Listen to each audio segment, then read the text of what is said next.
What's up YouTube, Webberz05 here, coming at you today with Q&A number 51. So once again guys, these questions are brought to you by my good friend Dr.Magician84, who has also just uploaded his 100th Q&A, so congrats to you my friend, very, very well done. So, Dr. Magician has stated, these new questions are about my hated synchros. I know you like... That's alright then, continue going into the synchros then. I know you like F.A. Dawn, Dragster, Dragoonity Knight, Trident, and hate Cheyenne, Naturi Beast, and Triple D, Curse King, Siegfried, so I'll ask about the others. I wouldn't necessarily say I like Dragoonity Knight, Trident, but it was just something fun that I was able to do back during Guard Dragon format, but since LP and Argopane are banned, it's kind of just whatever now. It was just a fun thing I was able to do. It didn't... Frankly, when I was playing it, it didn't actually do a tremendously huge amount. It just gave me a nice way to scope out my opponent's extra deck and plan my strategy around that, but it wasn't always great. It was just something fun I was able to do for a bit. But the other three, you're right, I really don't like them very much. Siegfried probably maybe a little bit less, because I haven't really had too many issues with Triple D causing me problems. Like DDD, I've been able to put up much worse stuff than Siegfried, but still, yeah. But the other two, yeah, spot on. Don't like them. So, question 1. Thoughts on Crystal Clearwing Synchro Dragon? I haven't actually faced this card, so I had to do a search on it on Neuron to read it over. Honestly, I feel it's kind of underwhelming in comparison to the Clearwing Crystal Wing predecessors. Like, yeah, I understand. So, opponent activates a monster effect, you can activate its effect, it's unaffected by activated effects, then it gains the points of the loss of the monster who activated its effect, and it can negate a spell or trap. But frankly, the only thing kind of different about it in regards to the other Clearwing Crystal Wing lineup is that it negates spells and traps, so it just works well with the Crystal Wing. But in comparison to its regards to the first effect of attack boosting, that's kind of underwhelming considering that all the other ones destroy the thing that activated their effects.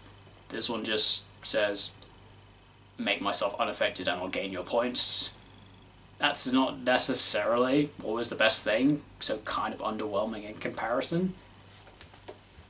But as I said, the spell trap negate, nice, adds something else to the speed ride archetype, and then the last effect that it can rotate for a wind attribute monster if it dies by an opponent's card effect.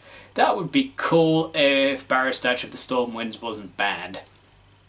So overall, it's kind of but I will give it this. It does have a very nice artwork.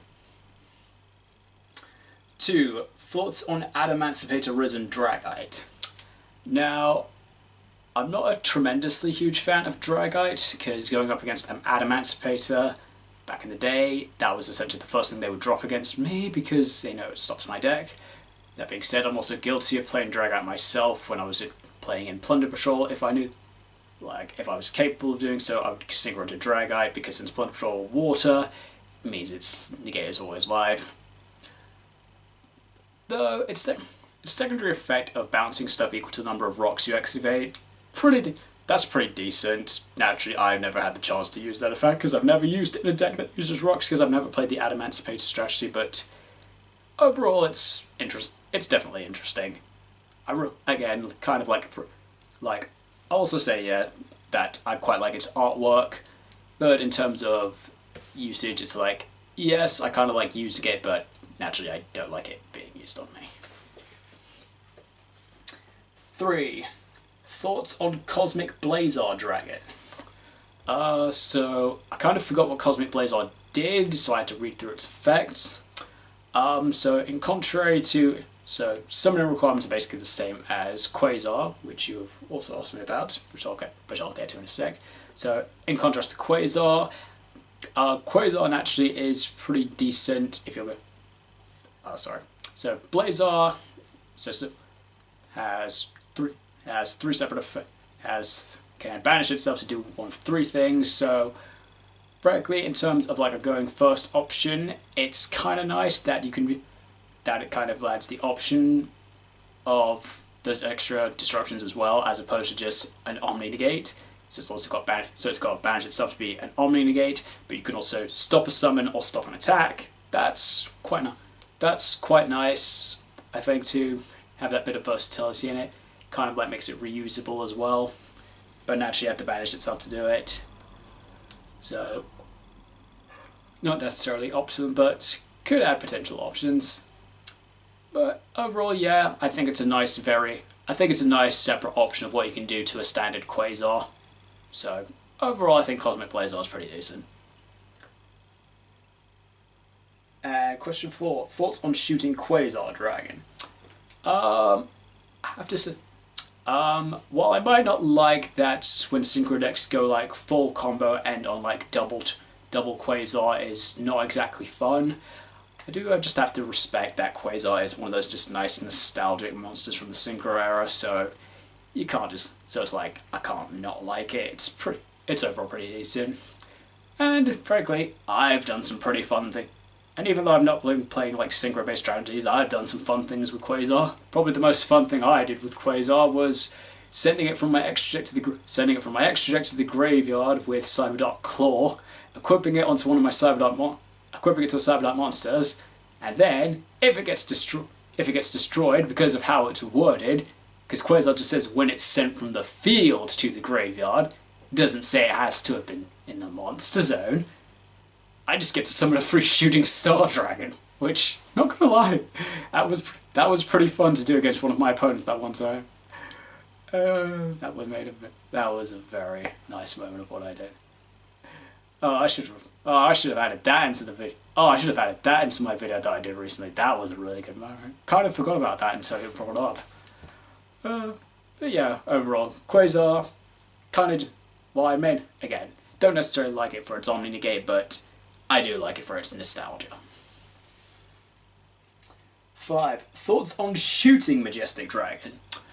So, similar to Crystal Clearing, I had to read up on this card to see what it did, because I've never actually gone against it.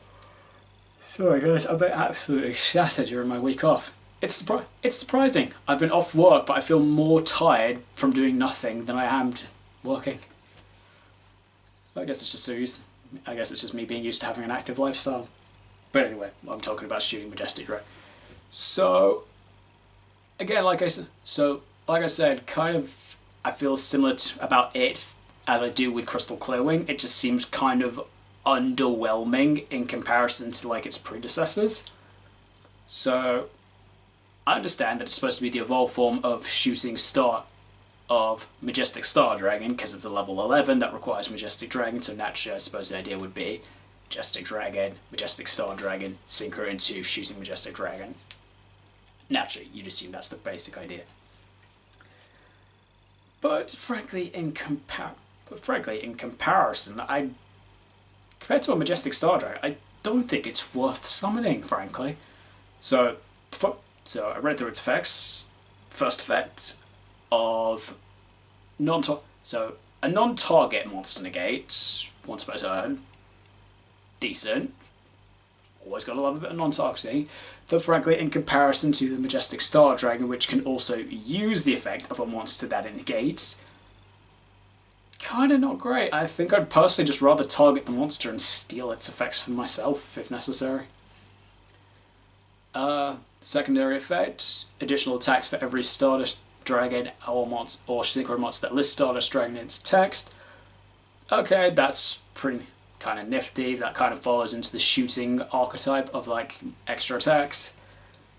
And if you think it through thoroughly, because you've got, for how you'd probably want to summon it, you'd have Stardust Dragon and then probably approximately the Majestic Star Dragon that you use for it. So that's at least what, 2 attacks probably. 2 additional attacks, yeah. So not bad, but there's probably easier ways of getting multi-attacks. And then the final effect, where again it's like just an omni negate by banishing itself, and then you also get to banish the card you negated. Like banishing, negate banish, pretty strong, but again, in comparison to Majestic Star Dragon, which is negate the effect, then destroy all cards on the opponent's field.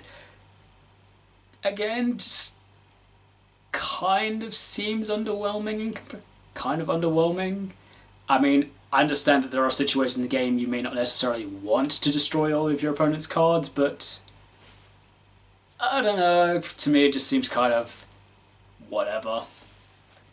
So, yeah, but overall, it's decent, but I'm not necessarily sure it was the best upgraded form of Majestic Star Dragon. That's just my opinion, though. 6. Thoughts on Hot Red Dragon Archfiend Abyss?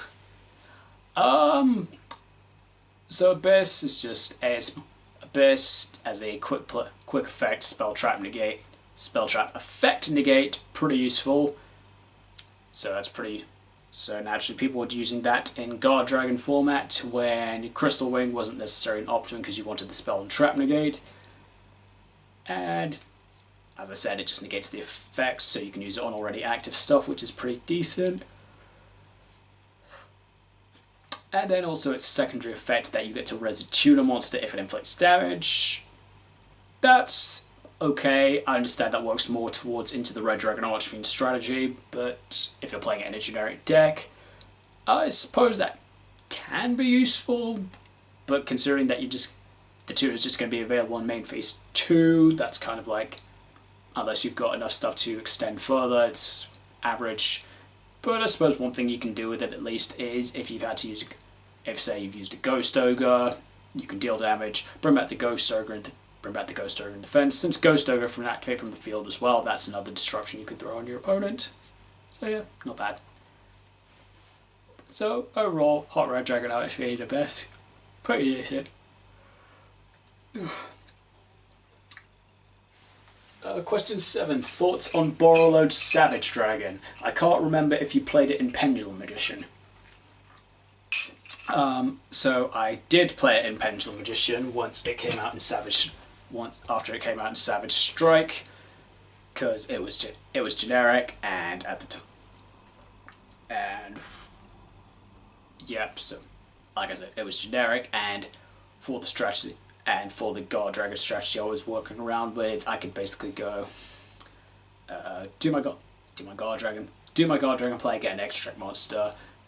I could then, if I've used Harmonized Magician and I've just held onto it, I could go Synchro into Hot Red Dragon, Synchro into Savage equip, Triple Burst, and then it gets 1200 buff and 3 borrow counters for negates. So it's pretty useful in that. I will also admit, Borrowload Savage Dragon, probably my favourite summon animation from the Vrains era. I thought when they dropped that, I was like, whoa, this is absolutely sick. Like, frankly, yeah, definitely the best synchro that they did during the Vrains era. Nothing against Cyber's Quantum Dragon, it's decent, but the animation that they did for it, and Revolver, his summon chants are just pretty much the best. They always give the rival like these hugely awesome summon chants in the Japanese, which is why I like it. And overall, yeah, Borrowload Savage, very cool. 8. Thoughts on Baron de Fleur?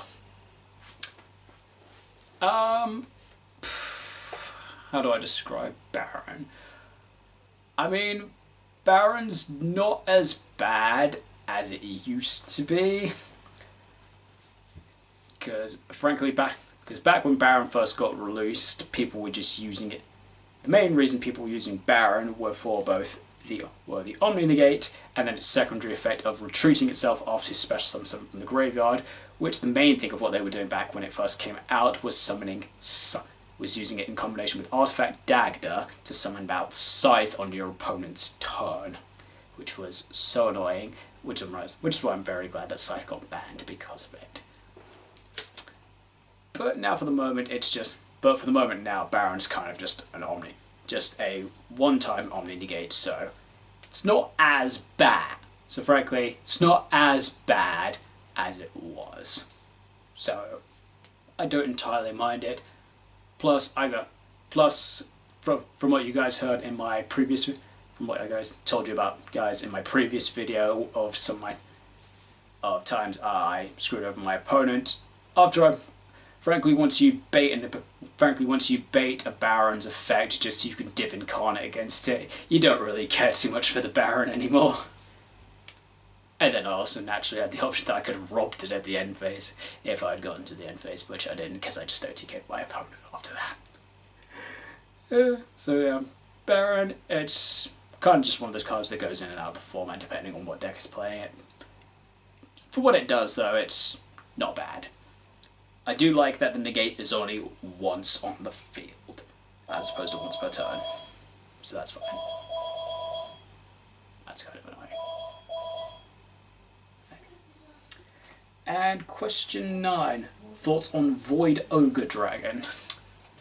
Part of me has actually kind of forgotten what Void Ogre does. I'm pretty sure I remember. I think it's just a once per turn.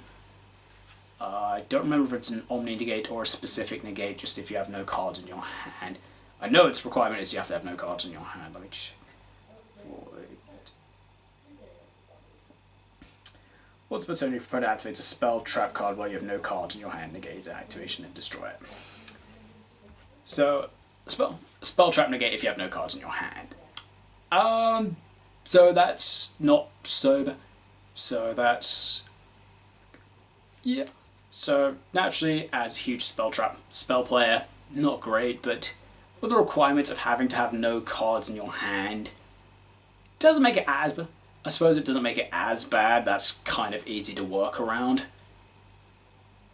But yeah, overall, I suppose in the right deck it could be really good. And naturally, if your opponent can spam on multiple of them, then yeah, that's pretty annoying. But I suppose if the opponent's aim is to just spam out multiple Void Ogre Dragons, then it's pretty decent for its effect of not having any cards in your hand to do so, because let's be honest, if you're spamming out multiple resources just to get 3 of them out, you probably won't have a hand, which makes it pretty decent. So, it's okay. So, yeah, it's alright. I do, again, like most Synchro monsters, I do like its artwork, but for the drawback requirement of having to have no cards in your hand, frankly, unless you're against like an Infernity deck, you probably don't have too much to worry about. And on that note, guys, that's all the questions I have today. So thank you very much, DarkMagician84. Very amusing as always. And if anybody else has any questions for me, I do these Q&As every Wednesday afternoon UK time, or morning, depending on my schedule. Thank you so much for watching, guys, and I will see you next time.